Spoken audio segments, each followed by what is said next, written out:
رسميا احفظ هذا المقطع عندكم وارجعوا لي بعد نهاية دور 16 من دوري أبطال أوروبا، لأني بحسم المتأهلين من دور 16 إلى ربع النهائي بإذن الله. بجيب 8 من 8. قبل ما نبدأ التوقع ونحسم المتأهلين، تأكد أنك ضاغط على الزائد الأحمر ومتابعني. بسم الله نبدأ بالتوقع.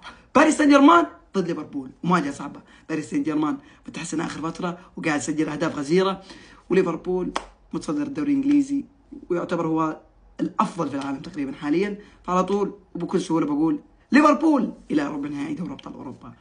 المواجهه الثانيه كلوب بروج ضد استون فيلا. كلوب بروج ترى هذا فريق يعتبر هو مفاجاه في دوري ابطال اوروبا، فلا تتفاجئوا اذا وصل لربع النهائي. ولكن انا بميل لاستون فيلا لانه نادي انجليزي ولانه خبره في الابطال سابقا زمان، ولكن اسمه ثقيل صراحه في الابطال. فاستون فيلا الى ربع نهائي دوري ابطال اوروبا. ريال مدريد ضد اتلتيكو مدريد، مواجهه صعبه جدا. ريال مدريد يعاني من اصابات ويعاني من امور كثيره ويلعب في رمضان بدون بنزيما، فبتكون مباراته صعبه. اتلتيكو مدريد متحسن اخر فتره ويعتبر فريق حاسم، فتقريبا واتوقع ريال مدريد الى ربع نهائي دوري ابطال اوروبا لانه يمتلك شخصيه البطل. ارسنال ضد ايندهوفن، ما بتفلسف فيها كثير. وصيف دوري انجليزي الى ربع نهائي دوري ابطال اوروبا. ارسنال.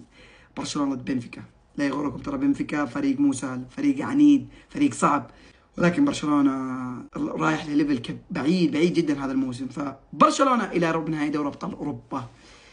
ليل الفرنسي ضد بروسيا دورتموند الالماني. الالمان خبره في الابطال وعندهم جمهور خيالي، فاتوقع دورتموند الى ربع النهائي. مواجهة ألمانية. بايرن ميونخ ضد باير ليفركوزن، مواجهة صعبة جدا. الخبرة بتفوز وهاري كين بيفوز. بايرن ميونخ إلى ربع نهائي دوري أبطال أوروبا. أوكي. فينورد ضد إنتر ميلان، ما بتفلسف فيها. إنتر ميلان بيتأهل بالراحة إلى ربع نهائي دوري أبطال أوروبا. كذا خلصنا، وهذه توقعاتي للمتأهلين إلى ربع النهائي.